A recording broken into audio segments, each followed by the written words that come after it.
एक गरीब मजदूर की लड़की जिसके पास पहनने को अच्छे कपड़े नहीं थे, वही लड़की कुछ सालों बाद राजस्थान के मंत्री को फोन करके डीएम को सस्पेंड करवाने की ताकत रखती है। लेकिन यही ताकत एक दिन उसकी सबसे बड़ी दुश्मन बन जाती है। ये कहानी उस औरत की है जिसकी एक सीढ़ी से राजस्थान की कांग्रेस सरकार गिरने के कगार पर आ गई थी। वीडियो को एंड तक देखना, क्योंकि ये सिर्फ मर्डर नहीं है, ये पॉलिटिक्स, सेक्स, लालच और साजिश की सबसे खतरनाक कहानी है। ये कहानी है बवरी देवी की। बवरी देवी का जन्म राजस्थान के अजमेर जिले के एक छोटे से गांव में हुआ था। एक ऐसा घर जहां 2 वक्त की रोटी भी मुश्किल से मिलती थी। माँ बाप मजदूरी करते थे और बवरी सरकारी स्कूल में पढ़ती थी, लेकिन वो सिर्फ 8वीं क्लास तक ही बढ़ी। फिर 16 साल की उम्र में उसकी शादी अमरचंद नाम के आदमी से कर दी जाती है, जो ड्राइवर की नौकरी करता था। बवरी को प्रेग्नेंट महिलाओं की देखभाल करना अच्छे से आता था, तो पास ही के हॉस्पिटल में नर्स की वैकेंसी खाली थी, तो बवरी अप्लाई करती है और उसे नौकरी मिल भी जाती है। 8,000 सैलरी थी। बवरी के लिए ये किसी खजाने से कम नहीं था। पूरा घर खुश था और सबसे ज्यादा खुश अमरचंद था। लेकिन बवरी की जिंदगी यहीं पर रुकने वाली नहीं थी। बवरी बहुत खूबसूरत थी और यही खूबसूरती उसकी तकदीर भी बनी और उसकी कब्र भी। उसे लोकगीत, स्टेज शो और एक्टर बनने का शौक था। धीरे धीरे वो स्टेज पर दिखने लगी और नाम भी बनने लगा। और फिर बवरी नौकरी जाने के कुछ ही टाइम में अपने शहर के विधायक और कैबिनेट मंत्री के कांटेक्ट में आ गई। कांग्रेस पार्टी के विधायक मलखान सिंह बिश्नोई से पहले दोस्ती हुई, फिर नजदीकियां बढ़ी और फिर लिव इन रिलेशनशिप। अब बवरी सिर्फ एक नर्स नहीं रही थी, वो पावर के बहुत करीब थी।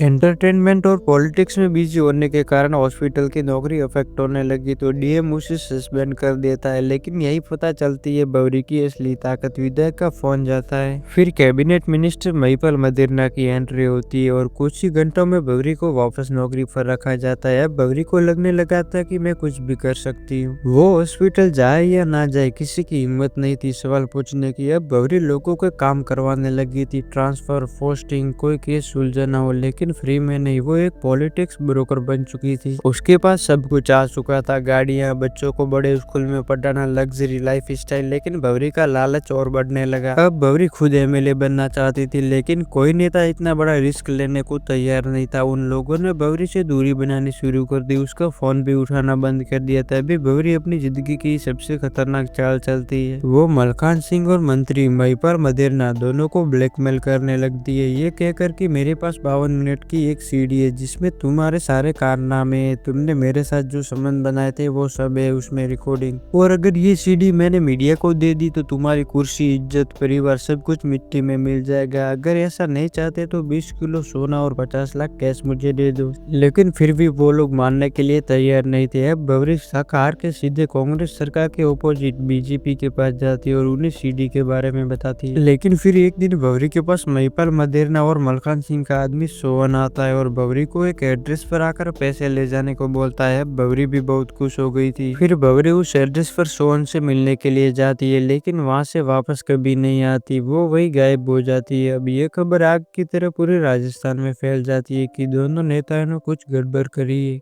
अब काफी प्रेशर पड़ने की वजह से ये केस सीबीआई को हैंडल करने के लिए दे दिया जाता है। सीबीआई ने जब इन्वेस्टिगेशन शुरू किया तो उसमें पता चला कि बवरी सिर्फ मिसिंग ही नहीं बल्कि उसका मर्डर भी हो चुका है, और वह भी उसी दिन जिस दिन बवरी सोहन से मिलने के लिए गई थी। ये सब पता चलते ही सीबीआई ने सारे आरोपियों को अरेस्ट कर लिया और उसके बाद एक एक करके सबसे इन्वेस्टिगेशन की। और जब इन्वेस्टिगेशन खत्म हुई तो पुलिस को पता चलता है कि सोहन ने एक गैंगस्टर सबुद्दीन नाम के आदमी से हाथ मिला लिया था और सबुद्दीन ने ही बवरी का कत्ल किया है। लेकिन एक और बात, बवरी के मर्डर की पूरी प्लानिंग हो रही थी तो बवरी का पति भी उसमें शामिल था। दरअसल जो बवरी का पति था उसकी नजरों से बवरी पूरी तरह से गिर चुकी थी और बवरी के पति की नजर सिर्फ और सिर्फ बवरी के पैसों पर थी। उसे अच्छे से पता था कि अगर बवरी की मौत हो जाती है तो उसका सारा पैसा मेरे पास आ जाएगा। तो ये थी एक गरीब लड़की की कहानी जिसने गरीबी से लड़ते लड़ते लालच को अपना लिया और सत्ता के साथ खेलते खेलते खुद मोहरा बन गई। बवरी देवी के समय सिखाता है कि जब ताकत और हवस मिल जाए तो अंजाम लाश होता है।